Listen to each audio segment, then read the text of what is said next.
궁금TV가 젊었을 때 폭발적인 인기를 끌었던 에마 부인 시리즈가 떠올랐습니다. 해외 순방과 어떤 연관성이 있는지 모르겠지만 이런 사진들을 보면서 저는 소싯적에 보았던 에마 부인이 생각났습니다. 대통령 부인을 비하하려는 것이 아니라 그냥 자연스럽게 떠올랐다 라고 고백하는 것입니다. 이념 논쟁 그만하고 민생으로 가자. 이 말은 윤석열 대통령이 내뱉은 말입니다. 국군에게 윤석열은 생사여탈권을 쥔 통수권자입니다. 대통령의 발언은 문서화되지 않더라도 군령이 되어 실천해야 하는 곳이 국군입니다. 그런데 국방부와 육군 사관학교에서 이념 전쟁은 여전히 진행 중이고 속도를 더 빠르게 하고 있습니다. 통수권자의 명령이 무시당한 것일까요? 국군이 감히 군령을 어긴 것일까요? 아닙니다. 말로는 이념 논쟁을 그만하자고 했지만 내부에서 진행되는 이념 전쟁은 계속하라는 것이 윤석열의 의지였던 것입니다. 눈가리고 아웅하는 것이 아니라 대국민 사기극인 셈입니다. 그것이 아니라면 독립군에 대한 모독과 비하 행위를 육군 사관학교와 국방부가 즉시 멈췄을 것입니다. 국민이 늘 옳다고 윤석열은 말했습니다. 그런데 국민의 뜻을 윤석열은 인정하지 않습니다. 가슴이 아닌 계산된 정치적 발언에 불과하기 때문입니다. 그것이 아니라면 윤석열이 이념 논쟁을 멈추자는 말에 앞서서 이념 논쟁으로 혼란을 들였다며 사과까지는 아니어도 유감 정도를 표명하고 국방부와 육사에 공개적으로 명령했을 것입니다. 윤석열 정권에서 하는 행위를 자세히 바라보면 이념 논쟁이 아닙니다. 독립군을 모독하고 비하하고 지우는 것입니다.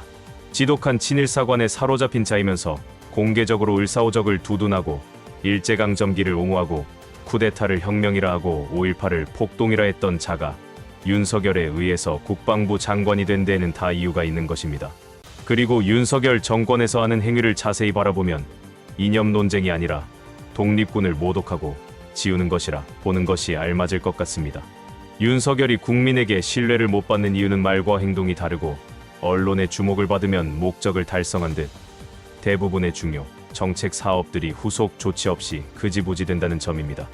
유일하게 변치 않는 사항이 있기는 합니다. 이재명 대표와 전 정권에 대한 수사, 상위 5%를 위한 묻지마, 세금 감면, 그리고 순국선열과 독립운동가를 모독하고 폄하하는 일입니다. 한 가지가 더 있군요. 처가와 지인들 재산 물려주기입니다. 오늘 MBC 뉴스데스크에서는 독립운동가를 모독하고 폄하하는 이들에게 이렇게 말했습니다. 이것은 신종 매국 행위다. 뉴스를 보면서 이어가겠습니다. 군 본부에 대한 국정감사에서는 홍범도 장군의 흉상 이전 문제 등을 둘러싸고 공방이 이어졌습니다. 야당은 이념 논쟁을 중단하라면서 철거 계획 자체를 백지화하라고 요구했고, 여당은 전 정부에서 흉상 건립을 졸속으로 추진한 게 문제라면서 날을 세웠습니다. 홍익표 기자가 취재했습니다. 충남 계룡대에서 열린 육군 국정감사. 야당은 윤석열 대통령도 이념보다 민생을 강조하는 입장으로 선회한 만큼 이념 논쟁인 홍범도 장군 흉상 이전도 백지화하라고 요구했습니다. 홍범도 장군의 흉상을 철거하고 이전하는 게 민생 문제예요? 민생 문제 아닙니다. 아니죠. 예. 그러니까 멈추라고요. 그리고 충격적인 발언이 육군 참모총장의 입에서 나왔습니다. 다만 박정환 육군참모총장은 대적관을 확립하기 위한 것이라며 흉상 이전이 의미가 있다고 강조했습니다. 육사에 독립영웅 흉상을 설치하는 것이 대적관을 흐린 것입니까? 일정 부분 대적관을 흐리게 만드는 요인이라고 저는 생각합니다. 대적관은 적을 상대하는 관점입니다. 독립영웅이 대적관을 일정 부분 흐리게 한다라고 대답합니다. 강복운동, 항일운동 하는 학교가 아닙니다. 가치를 보지 않으려는 모습에 어처구니가 없습니다. 나라가 국난에 빠졌을 때 모든 것을 버리고 목숨 바쳐 싸운 독립영웅들처럼 싸우면 안 된다고 참모총장이 답변하고 있습니다.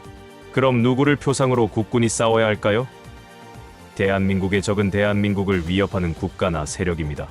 많은 분들이 혼란스러워하는데 민주주의나 공산주의가 아군이나 적군이 아니고 대한민국의 주권과 안녕을 위협하는 세력과 국가가 대한민국의 적이고 대한민국의 주권과 안녕에 도움이 되는 국가가 아군입니다.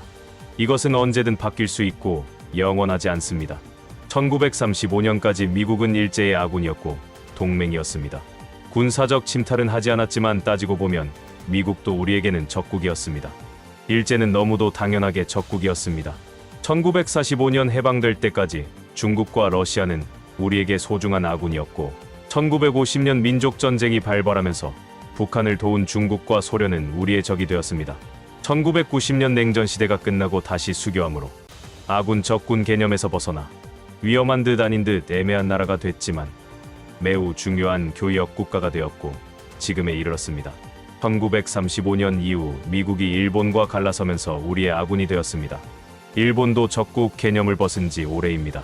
잠재적 위험 국가이지만 대한민국 국력이 성장하면서 서로가 동시에 위협하는 국가로 여기는 나라이면서 협력이 필요한 나라로 인식하게 되었습니다.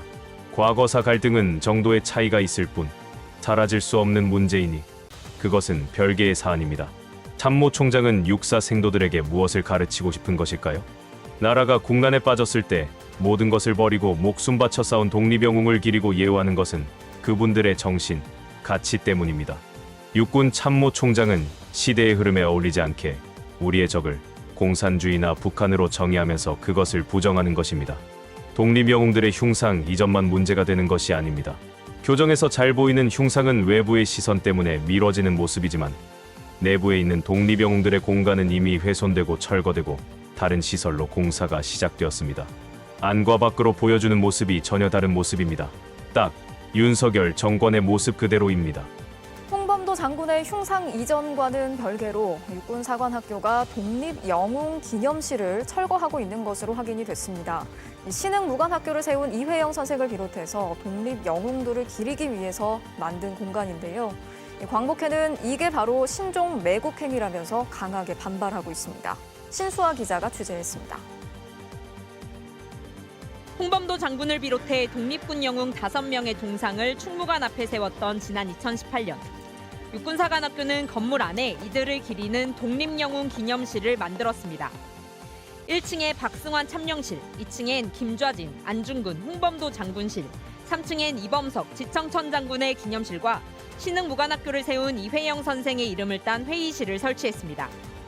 그런데 육사가 충무관 밖 홍범도 장군 흉상 철거에 이어 독립영웅실도 철거하는 공사에 착수한 것으로 확인됐습니다. 신흥무관학교를 설립한 이회영 선생 공간은 철거 계획이신가요?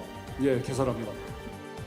육사는 편향성에 대한 우려가 있다면서 기념실을 인물 중심이 아니라 국난 극복사 중심의 교육 공간으로 바꾸겠다고 밝혔습니다.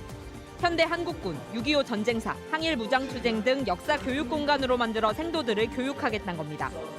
광복회는 이런 게 바로 신종 매국행위라고 강하게 반발했습니다. 광복회 고위 관계자는 이번 결정이 독립영웅 흉상 철거에 이은 신종 매국행위라면서 반성 없이 여론을 거스르는 독립영웅실 철거 계획을 당장 중지하라고 촉구했습니다. 야당도 육군이 항일투쟁 역사 지우기를 강행하고 있다며 윤석열 대통령이 나서 이 폭주를 멈춰야 한다고 강조했습니다. 윤석열이 계속하라고 지시한 사항입니다. 육군이 멈추고 싶어도 멈추지 못합니다. 오늘 영상은 여기까지입니다. 시청해주신 여러분 고맙습니다.